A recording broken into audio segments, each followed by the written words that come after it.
Bonjour, merci beaucoup. Donc moi je suis Alexandre Métra, je travaille à l'hôpital Saint-Joseph en chirurgie cardiaque et puisqu'on parle de sport de haut niveau, quand on parle après le professeur Avirinos, c'est qu'on était ancien étudiant en médecine à Marseille, c'est un peu comme rentrer sur le Central Court à Wimbledon contre Roger Federer, c'est pas évident. Donc on va parler rapidement de quelques mots sur la chirurgie valvulaire mitrale.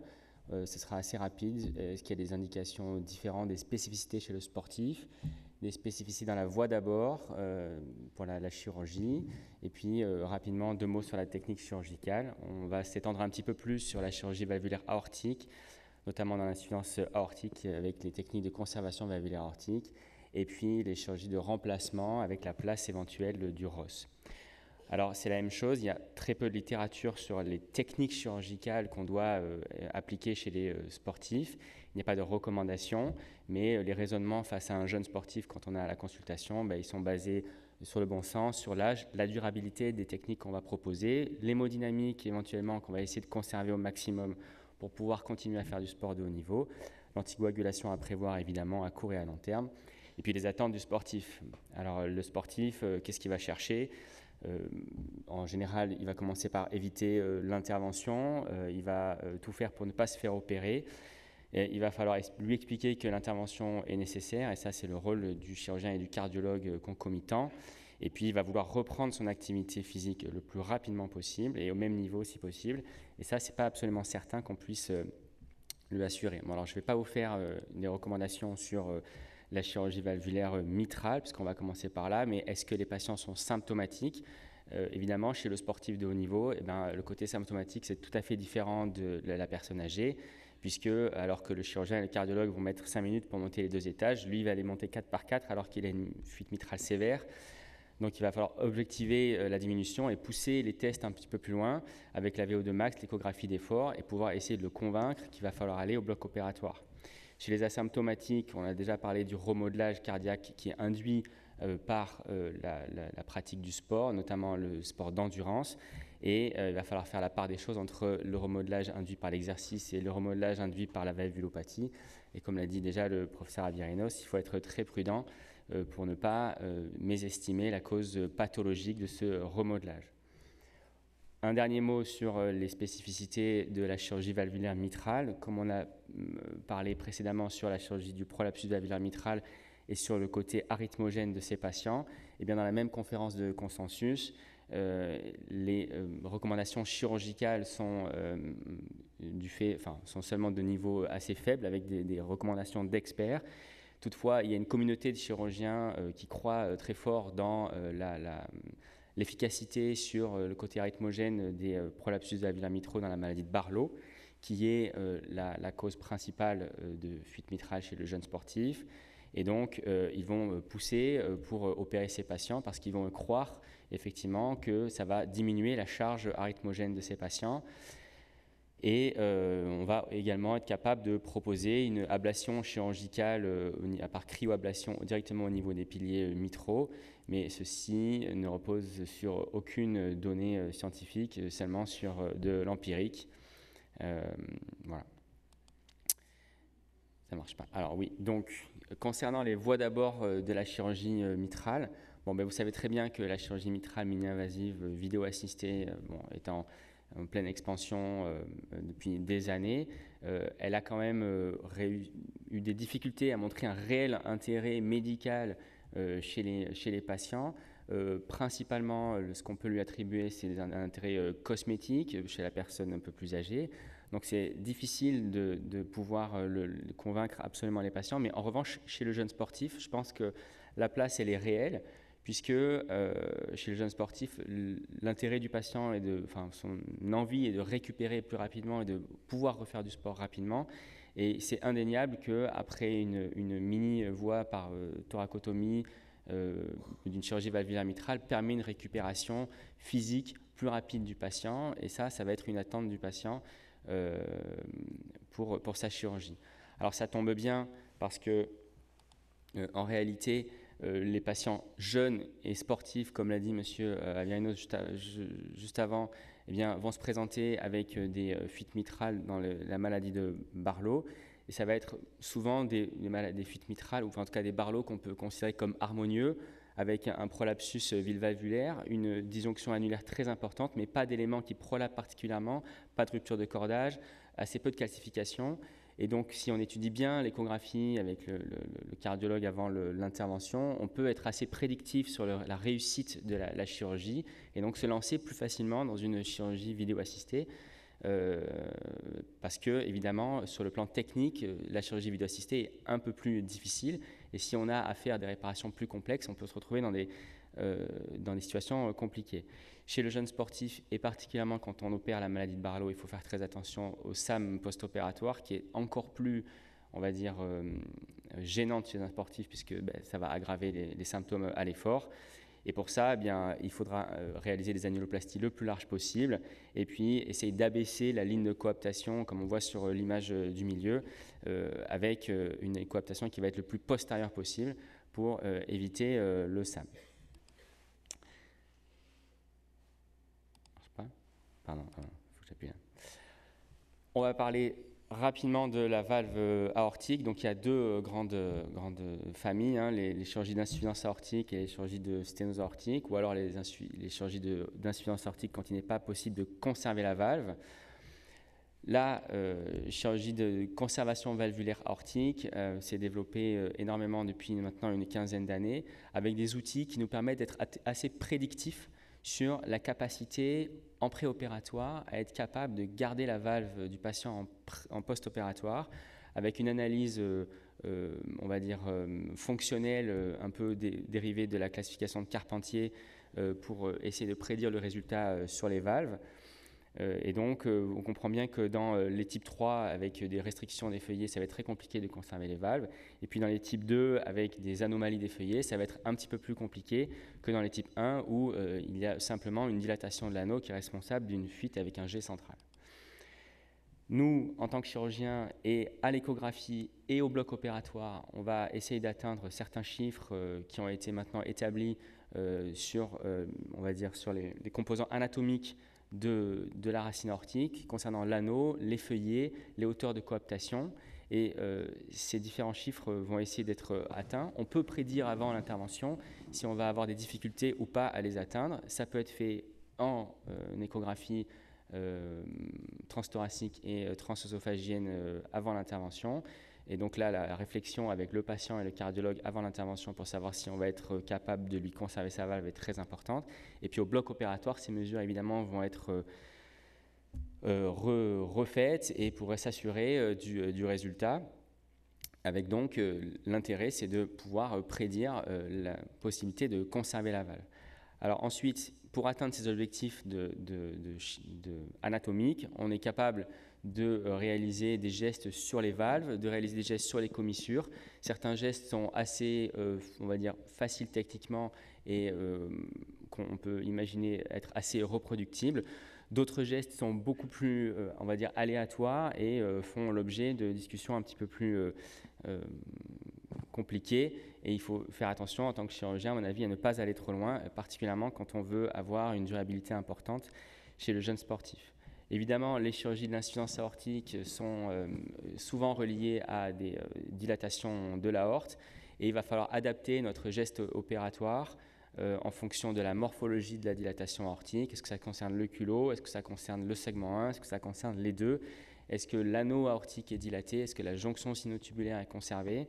On va pouvoir adapter notre chirurgie en fonction de la pathologie et essayer d'être le moins agressif possible. Et donc on va se retrouver dans des situations très différentes quand on présente face aux jeunes sportifs. La première situation, c'est le patient du haut qui a une dilatation importante de l'aorte avec des critères chirurgicaux, une fuite centrale sur une valve tricuspide avec une mobilité tout à fait satisfaisante. Avec ce patient, on sait qu'on va être capable de lui proposer une chirurgie avec une conservation valvulaire aortique avec une très haute probabilité de réussite et puis conserver des diamètres de voie d'éjection du ventricule gauche, des diamètres aortiques suffisamment importants pour conserver une hémodynamique la plus satisfaisante possible, particulièrement chez le sportif qui va être en recherche de performance. En revanche, quand on se retrouve dans la situation du bas, c'est-à-dire avec une valve bicuspide chez un patient qui a une anatomie qui est assez petite, un petit anneau, une petite aorte, on va être obligé de réaliser des plasties de l'anneau aortique, des plasties de la jonction sinotubulaire pour obtenir les chiffres de durabilité dont on a parlé juste avant. Et dans ce cas-là, on va être obligé de réduire les diamètres annulaires et les diamètres de la chambre de chasse. Et là, eh bien, la question c'est, est-ce qu'on est capable de fournir une hémodynamique aussi satisfaisante pour quelqu'un qui va être en recherche de sport de haut niveau? Et la question, elle se pose à ce moment-là. Et évidemment, il y a pas mal de situations où malheureusement on ne peut pas conserver la valve aortique. Et donc, on va se retrouver dans la situation où il va falloir remplacer la valve aortique. Alors, quand il faut remplacer, qu'est-ce qu'il faut faire chez le sportif? Alors, les recommandations nous proposent de réaliser des remplacements valvulaires aortiques mécaniques avant l'âge de 50 ans. Évidemment, quand on est dans un congrès de cardiologie du sport, proposer une prothèse mécanique, c'est très mal vécu. Et donc, les patients ont tendance à vouloir forcément continuer à faire du sport soit de contact, soit même du sport où on peut tomber, etc. Et donc, la prothèse mécanique, elle est quasiment exclue au début de la consultation. Et donc, on va proposer des substituts valvulaires ou en tout cas un remplacement valvulaire biologique. Et dans les dernières recommandations américaines, avant l'âge de 50 ans, eh bien, il est proposé de réaliser une intervention de Ross. L'intervention de Ross, bon alors ça, il faut me pardonner parce que quand on est chirurgien cardiaque, on fait toujours une dos-diapo avec des photos en noir et blanc et un peu d'histoire chirurgicale. Donc l'intervention de Ross, c'est une intervention qui a été développée dans les années 60 par des sommités de la chirurgie cardiaque pour répondre, en fait, pour proposer des substituts valvulaires biologiques alors qu'il n'existait que les substituts valvulaires mécaniques. Et puis avec l'arrivée des substituts valvulaires biologiques, cette chirurgie a complètement, on va dire presque disparu du champ de la chirurgie cardiaque adulte. Elle n'a été que l'apanage de la chirurgie cardiaque pédiatrique puisque le Ross présente comme avantage majeur d'avoir un potentiel de croissance. Et puis depuis quelques années, avec justement la volonté des patients d'éviter l'anticoagulation au long cours, d'éviter les valves mécaniques, eh bien, cette chirurgie est un peu réapparue chez la personne adulte. Et les résultats qui ont été publiés depuis 4-5 ans sont évidemment dans les articles qui sont tout à fait qui promeuvent cette technique. Les résultats sont éloquents, avec une survie à long terme qui est largement améliorée par rapport au remplacement valvulaire mécanique, au remplacement valvulaire biologique, une durabilité qui est plus importante des substituts valvulaires et des événements qui sont liés aux valves qui sont bien inférieurs. Alors, quels sont les avantages de la chirurgie de Ross? Les avantages, selon les articles qui promeuvent cette technique, parce que je reste quand même très prudent, eh bien, elle permet, selon eux, une survie à long terme qui est excellente, une qualité de vie, bon ça c'est quand même difficile à mettre en évidence, mais une qualité de vie qui est améliorée. Évidemment, on évite l'anticoagulation au long cours, et puis elle permet d'avoir une meilleure hémodynamique, qu'une prothèse valvulaire biologique avec un faible taux de réintervention sur les valves, en tout cas à 15-20 ans. Les dangers de cette intervention, c'est qu'elle est beaucoup plus technique qu'une intervention de chirurgie de remplacement valvulaire aortique conventionnelle. Elle est plus longue et le grand reproche qui est fait à cette intervention depuis des années, c'est qu'elle transforme une pathologie univalvulaire en pathologie bivalvulaire, puisqu'on prend la valve pulmonaire pour la mettre à la place de la valve aortique et puis qu'on remplace la valve pulmonaire par un autre substitut. Et donc, dans la communauté chirurgicale et cardiologique, cette intervention est tout simplement un non-sens. Mais il y a des défenseurs de cette technique qu'il faut savoir, à mon avis, écouter. Et puis, il y a aussi la complexité des réinterventions, parce que du coup, c'est beaucoup plus complexe. Quand les valves commencent à défaillir au bout de 15, 20, 25 ans, eh bien, c'est beaucoup plus compliqué pour revenir au bloc opératoire que sur une chirurgie valvulaire conventionnelle. En conclusion, la chirurgie cardiaque, en fait, c'est forcément un coup d'arrêt pour le sportif. C'est un motif d'anxiété important sur le fait d'arrêter le sport. Pour un sportif, même de niveau non professionnel, c'est un vrai problème de pouvoir arrêter le sport. Vous le savez bien, c'est-à-dire qu'en fait, il ne respecte jamais les recommandations du médecin, il continue à faire du sport. Donc arrêter de faire du sport, pour eux, c'est terrible.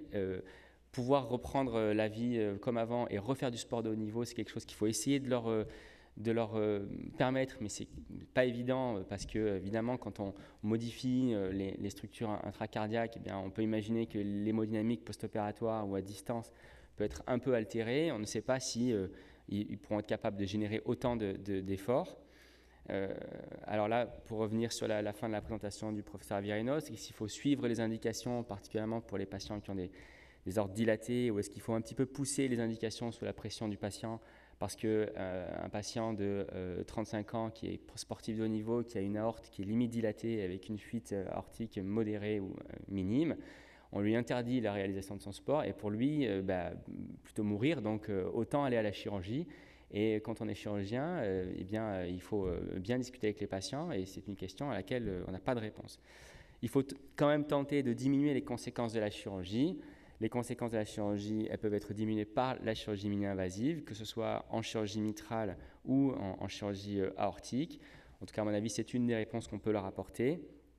La conservation valvulaire doit être privilégiée chez ces patients du fait de la durabilité et de la meilleure hémodynamique, mais pas à n'importe quel prix, évidemment. Et enfin, est-ce que le ROS a une place chez le sportif dans la chirurgie de remplacement valvulaire aortique? C'est une question, je pense, à laquelle on n'a pas vraiment de réponse, mais qui reste malgré tout en suspens. Voilà, je vous remercie de votre attention. Merci Alexandre. Est-ce qu'il y a des questions ou des remarques dans la salle? Alors c'est vrai que c'est une chirurgie qui est difficile sur ces terrains-là, la chirurgie du sportif, parce il y a une demande qui est parfois très importante chez ces patients de continuer une activité sportive de haut niveau, surtout dans les indications frontières au niveau de la chirurgie. On a aussi très fréquemment, puisqu'on suit l'ensemble des joueurs de l'Olympique de Marseille et d'autres clubs, des intérêts financiers et autres, ils sont très très lourds. Et chez ces patients, c'est bien de pouvoir s'appuyer, comme on le fait dans les cas les plus difficiles, sur des conférences de consensus. On a un groupe de chirurgiens européens et de cardiologues aussi français qui sont spécialisés là-dedans. Et parfois, quand l'indication est difficile et quand la pression est importante, il faut prendre une décision collégiale à plusieurs, la valider, et après, c'est beaucoup plus simple pour qu'elle soit acceptée par le sportif, parce qu'il y a un certain nombre à qui il va falloir leur expliquer qui vont être définitivement contre-indiqués. Et souvent, si on ne le fait pas comme ça, il y a une espèce d'itinérance du sportif qui va aller faire le tour des chirurgiens pour essayer d'en trouver un qui l'opère. Et c'est bien quand les choses sont encadrées par une conférence de consensus et d'experts pour accepter la décision quand elle est difficile. Mais il faut chaque fois que possible, avec l'évolution de nos techniques, de pouvoir essayer de trouver une solution pour leur permettre de reprendre leur passion sans risque. Mais c'est souvent des entretiens et des discussions et des décisions opératoires qui sont difficiles à prendre. Laurent? Oui, bonjour, merci pour votre intervention. Donc, on est bien d'accord que vous, chirurgien, vous n'êtes pas du tout d'accord avec les recommandations. C'est-à-dire qu'une réparation chirurgicale peut reprendre la compétition. Parce que dans les recours, c'est interdit. À mon sens, oui. Hein. On est d'accord. Enfin, disons que c'est toujours pareil. Pour le patient, on lui propose une intervention qui est quand même très lourde. Si après, c'est pour continuer à être contre-indiqué, je veux dire, c'est difficile à accepter. Quoi. On est bien d'accord. Donc, on est hors recours. Mais je vous le dis très tranquille, parce qu'on est tous hors recours. Hein. Oui. Voilà. C'est juste pour dire que les recours sont quand même hors sol, quoi. Non, mais c'est dans ce cas-là, justement, quand vous opérez des sportifs de haut niveau, que justement la conférence de consensus et la décision en plusieurs est importante. Moi, j'ai des souvenirs de joueurs de l'Olympique de Marseille qu'on a pris en charge, sur lesquels on a discuté, et l'ensemble des experts, on était un groupe d'experts cardiologues et chirurgiens français, chacun individuellement avait la certitude que le problème réglé, il pouvait reprendre la compétition. Personne ne voulait, en tant que personne unique, signer le valider seul. Mais la conférence du consensus, le groupe d'experts, en validant ensemble, l'a autorisé à reprendre et il n'y a pas eu de problème. Et c'est en ce sens que dans ces cas difficiles, les décisions doivent être partagées par un groupe d'experts. Voilà. C'est pas notre quotidien, mais Ouais, c'est c'est ça. exactement ce qu'on fait. Mais que ce soit bien clair pour les gens qui ne sont pas trop familiarisés avec le cardio du sport, on est hors reco. Voilà. Comme on est hors reco pour les aortes dilatées. Voilà. Parce qu'on parlait tout à l'heure d'aorte à 40 mm, mais voilà, des sportifs à 42, 43, 44 mm, on en voit toute la semaine. Et on les laisse bien entendu continuer à faire la compétition. Après, la recommandation, les recommandations, quelles qu'elles soient, ça reste un cadre de décision, d'orientation pour les médecins et pour les chirurgiens. Après, chaque patient est différent et justement, la décision aussi, elle doit l'emporter sur un ensemble de critères et pas être fermé parfois dans des recommandations ou parfois pour la chirurgie de l'aorte ascendante, on va opérer des patients plus tôt, plus tard parce qu'il y a un ensemble d'autres critères qui rentrent en ligne de compte et c'est ça qui est important. On va surtout pas l'opérer. Exactement. Surtout. D'autres questions avant de clôturer cette session? Bon, écoutez, on peut clôturer la session. Merci à tous pour votre assiduité.